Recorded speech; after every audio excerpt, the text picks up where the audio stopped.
Imagine buying a car, a Volkswagen, the brand your parents trusted, the brand that promised clean diesel technology, efficient, powerful, environmentally responsible.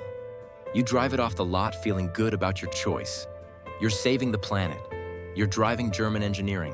You're part of the solution, but you are not. Because the entire thing was a lie, and it was built into the code. Volkswagen was not just any car company. By the 2000s, Volkswagen was a global institution, a symbol of German precision and engineering excellence. The company employed over 500,000 people across the world, generated over $150 billion in annual revenue, and had sold millions of diesel vehicles across Europe and the United States. The company's motto was simple: Das Auto, the car. As if Volkswagen didn't just make cars, it made the car, the definitive car, the car every other manufacturer should aspire to be. That was the brand promise. That was the lie. In 2006, Volkswagen made a strategic decision. They were going to dominate the diesel market in the United States. Diesel cars were huge in Europe, clean, efficient, powerful. But in America, diesel had a terrible reputation. People thought diesel cars were slow, loud, polluting.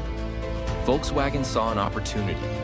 They would engineer a diesel engine so clean, so efficient, that it would shatter the American perception of diesel forever.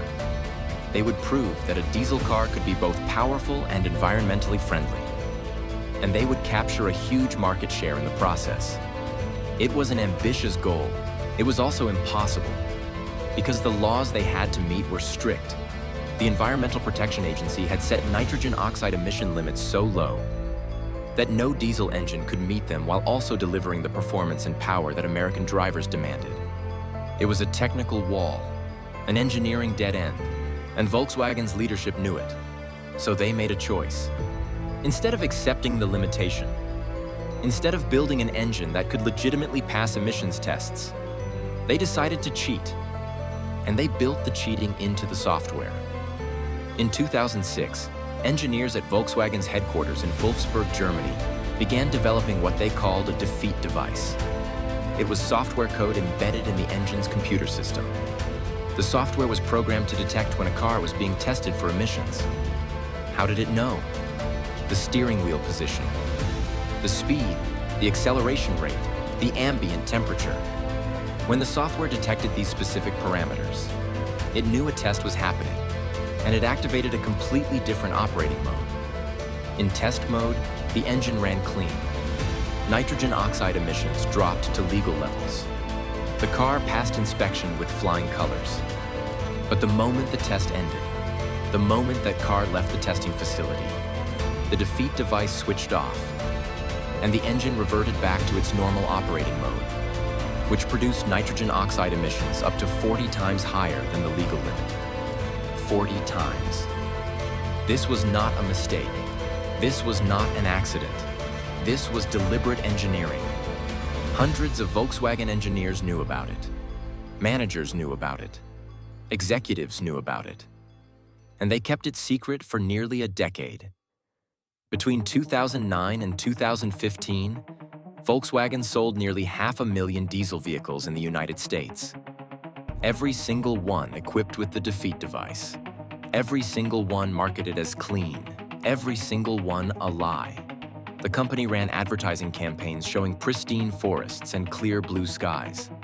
Their tagline was, "Think blue. Think about the environment.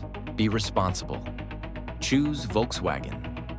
Meanwhile, those cars were spewing toxic nitrogen oxides into the air at levels that violated federal law.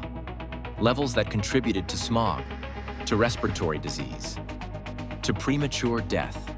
The CEO of Volkswagen during this time was Martin Winterkorn. Winterkorn had been with the company since 1981. He was methodical, calculating, obsessed with detail. And he was obsessed with one thing above all else: market share. Winterkorn had set an ambitious goal for Volkswagen. He wanted the company to become the world's largest automaker by 2018. Bigger than Toyota, bigger than General Motors, bigger than anyone. To hit that goal, Volkswagen needed to succeed in the American market, and the diesel push was central to that strategy. Winterkorn knew the emissions regulations were tight. He knew achieving them legitimately was difficult. But he also knew that if Volkswagen could crack the American diesel market, it would propel the company toward his goal of global dominance. So when his engineers told him they had found a solution, he did not ask too many questions. He did not dig too deep into how the solution worked. He just knew it worked. The cars passed tests, the cars sold, the numbers went up. That was all that mattered. But in 2014, a nonprofit research organization called the International Council on Clean Transportation began investigating diesel emissions. They were curious why Volkswagen diesel cars performed so well in official EPA tests, but performed so badly in real-world driving conditions.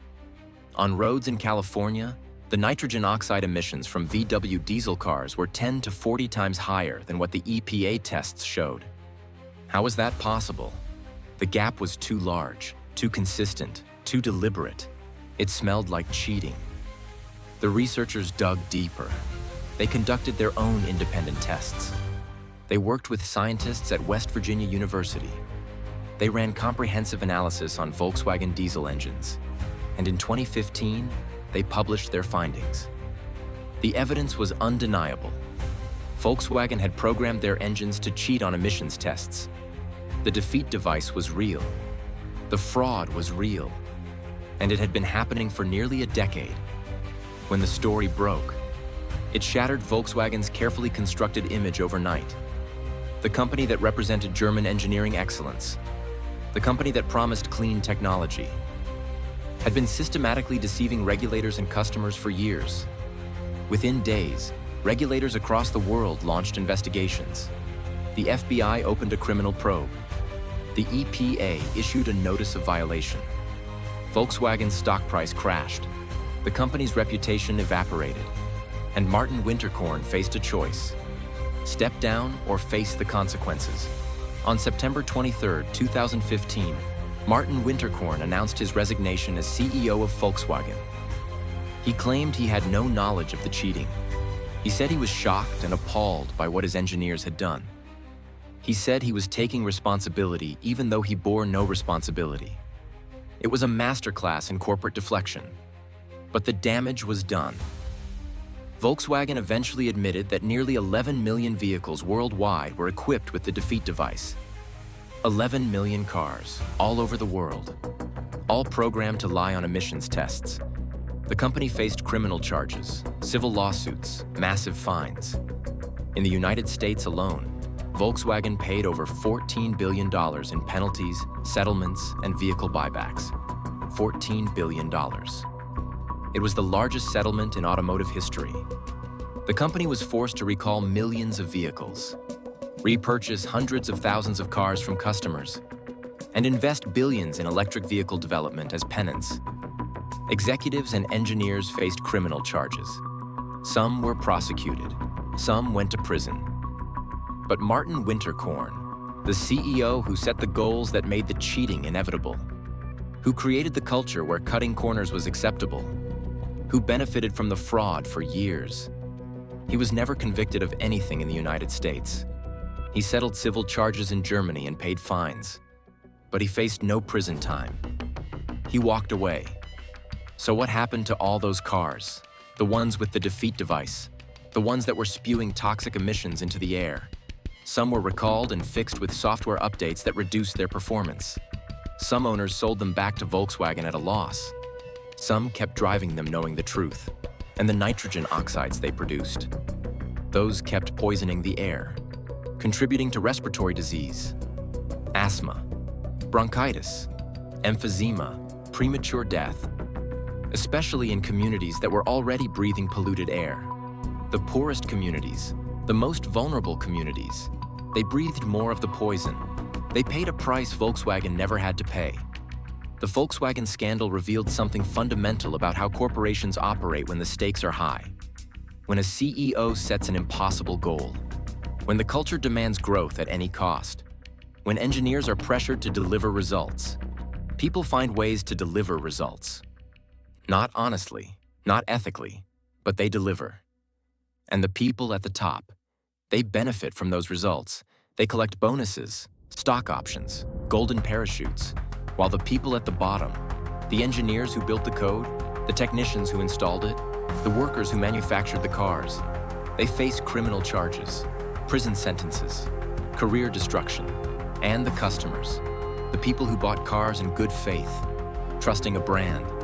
They get a check for a few $1,000s, and they drive cars that are worth less than they paid. Volkswagen is still in business today, still selling cars, still making billions in profit. The brand survived. Because when you are big enough, when you have enough money, when you employ enough people, you can cheat the world and live to tell about it. This is Boardroom Fallout, where billion-dollar lies come to light. Next up, WorldCom, the company that committed the largest accounting fraud in American history. And somehow, nobody saw it coming. Subscribe now so you don't miss it.